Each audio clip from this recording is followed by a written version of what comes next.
नमस्कार दोस्तों, जोहार। स्वागत है आप सभी का मेरे YouTube चैनल सिविलाइट एकेडमी में। और आज इस वीडियो के माध्यम से हम लोग झारखंड लोक सेवा आयोग यानी जेपीएससी के द्वारा निकाली गई एक विज्ञापन के बारे में चर्चा करेंगे। दोस्तों, ये विज्ञापन है परियोजना प्रबंधक एवं समकक्ष पदों पर सीधी नियुक्ति परीक्षा से संबंधित है। दोस्तों, ये हम बता दें कि ये जो विज्ञापन निकला है, ये जो भर्ती निकली है, ठीक है दोस्तों, ये उद्योग विभाग से निकला है ना। झारखंड के उद्योग विभाग से उद्योग सेवा संवर्ग अंतर्गत निकला हुआ है। अब पद का नाम है परियोजना प्रबंधक एवं समकक्ष, है ना। तो दोस्तों, इन पदों पर सीधी जो भर्ती है तो प्रवेश एग्जाम लिए जाएंगे। तो क्या है एग्जाम का पैटर्न, कैसे होगी परीक्षा, कैसे आवेदन करेंगे, क्या चाहिए योग्यता, है ना, सारी चीजों को एक एक करके देखेंगे। तो दोस्तों, जो आवेदन करना है ऑनलाइन आवेदन करना है, और ऑनलाइन आवेदन करने की जो लास्ट डेट है वो है 10/7/2025, है ना। आगे देखते हैं।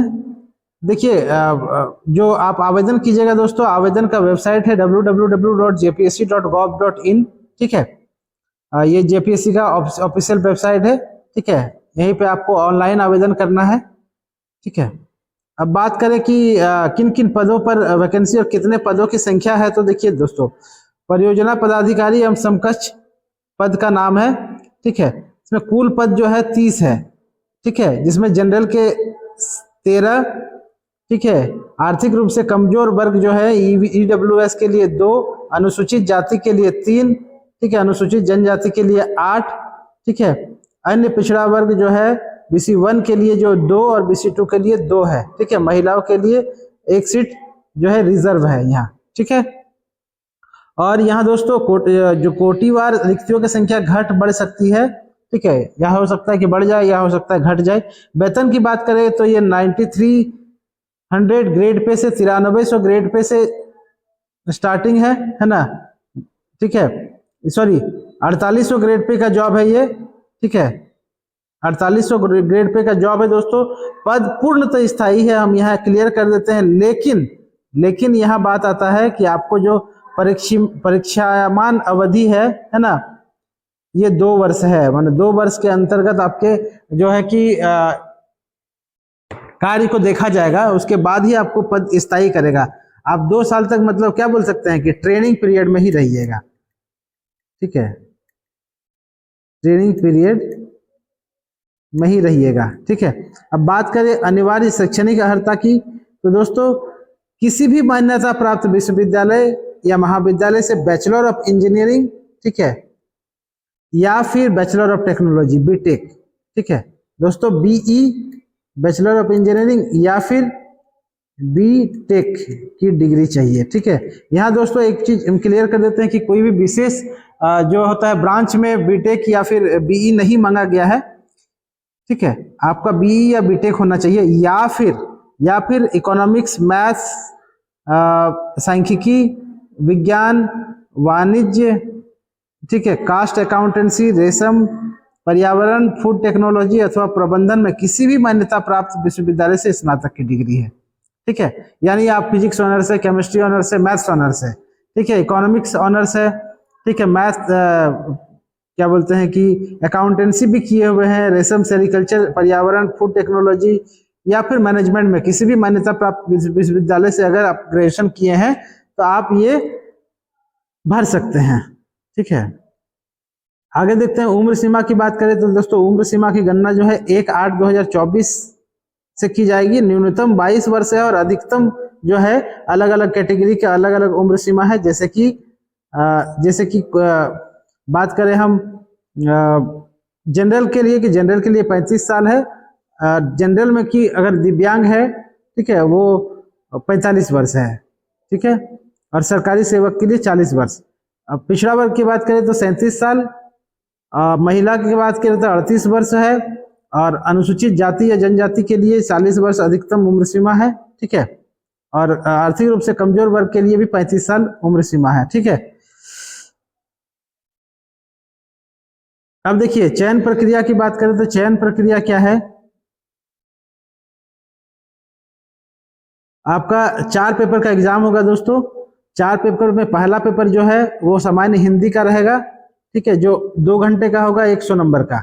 दूसरा पेपर जो है इंग्लिश का होगा, इंग्लिश भी 2 घंटे का होगा 100 नंबर का।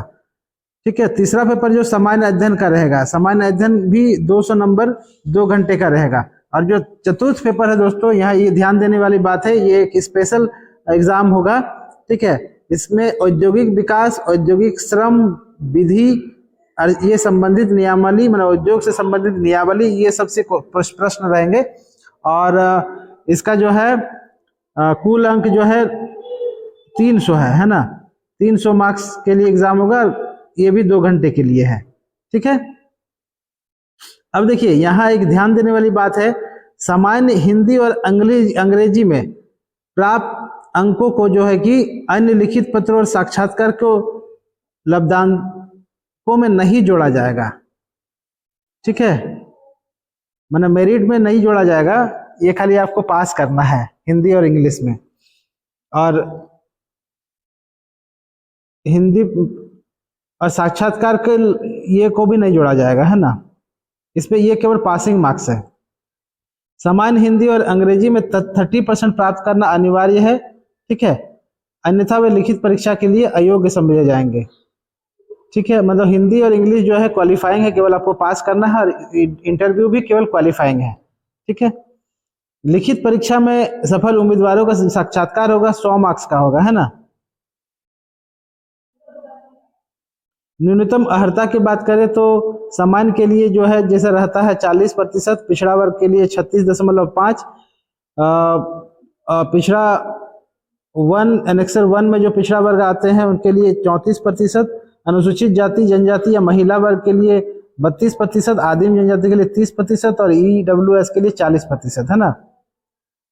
मतलब अब हम लोग सिलेबस की बात करें तो सामान्य हिंदी और इंग्लिश का जो पाठ्यक्रम होगा दोस्तों, वो मैट्रिक लेवल का होगा। ठीक है, सामान्य अध्ययन की बात करें तो सामान्य अध्ययन में general awareness of Jharkhand, Indian polity, Indian history, Indian geography, culture and Indian economy, current affairs of Jharkhand और नेशनल और इंटरनेशनल का भी इंपॉर्टेंस पूछा जाएगा, reasoning, environmental and climate change पूछा जाएगा।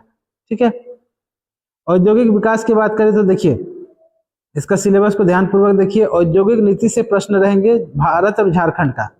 ठीक है, औद्योगिक इकाइयों की स्थापना की प्रक्रिया, बैंकिंग अर्थव्यवस्था की प्रक्रिया, औद्योगिक समस्या एवं इसका निदान, रुग्ण उद्योग का पुनर्जीवन और पुनर्वास। ठीक है, औद्योगिक एवं श्रम विधि तथा अन्य संबंधित से भी प्रश्न रहेंगे। इसमें क्या क्या रहेगा, औद्योगिक विकास एवं विनियम अधिनियम 1951 संशोधन के साथ, कंपनी अधिनियम 2013 को पढ़ना है। रुग्ण औद्योगिक कंपनी के बारे में क्वेश्चन रहेंगे। कारखाना अधिनियम 1948 जो है, औद्योगिक विवाद 1947 को पढ़ना है। Right to fair compensation and transparency in land acquisition, rehabilitation and resettlement, the Chota Nagpur tenancy act, the Santhal Pargana tenancy act यानी CNT है ना, CNT एक्ट और SPT एक्ट को भी पढ़ना है, इससे भी क्वेश्चन रहेंगे। झारखंड पंचायती राज एक्ट 2001 को भी पढ़ना है, इससे भी प्रश्न रहेंगे। और panchayat extension to the schedule area act 1996 पढ़ना है। आरक्षण का लाभ केवल उन्हें मिलेगा जो झारखंड राज्य के स्थानीय निवासी है ना। ठीक है, आरक्षण का दावा करने वाले अभ्यर्थियों हेतु स्थानीय निवासी जाति और आय संपत्ति प्रमाण पत्र संबंधी कुछ निर्देश दिया गया है। ठीक है, अगर आप रिजर्वेशन का लाभ लेना चाहते हैं तो आपको स्थानीय निवासी पर प्रमाण पत्र समर्पित करना होगा। ठीक है, शैक्षणिक कार्यों के लिए निर्गत स्थानीय जाति, ठीक है, प्रमाण पत्र जो है अनुमान्य नहीं होगा। आपको जो है ये शैक्षणिक कार्यों के लिए नहीं होगा, नियोजन के लिए आपको बनाना होगा। ठीक है, यहाँ एक ध्यान देने वाली बात है। ठीक है, इस चीज को ध्यान रखिएगा।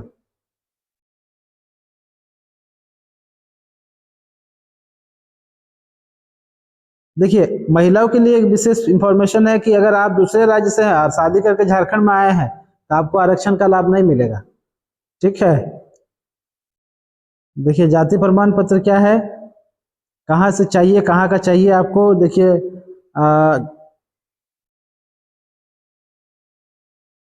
जिला मतलब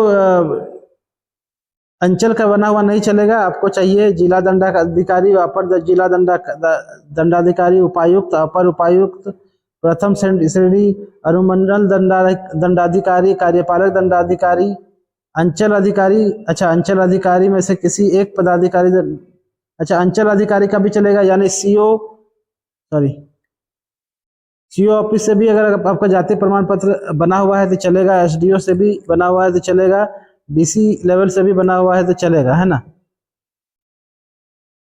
ठीक है, देखिए एक होता है सेंट्रल लेवल के लिए जो जाति प्रमाण पत्र बनता है, उसका एक जो अलग फॉर्मेट रहता है, वो नहीं चलेगा, ठीक ना।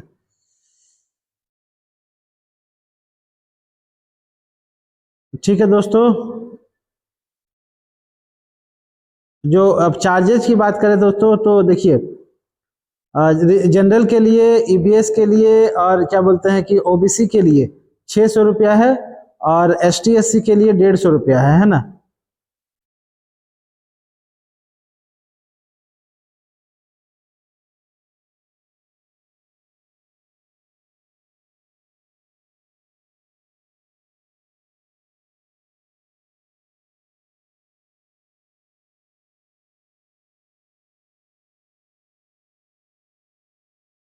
धन्यवाद दोस्तों वीडियो को देखने के लिए। अगर अच्छा लगा तो वीडियो को लाइक करके चैनल को सब्सक्राइब कर दीजिए। धन्यवाद।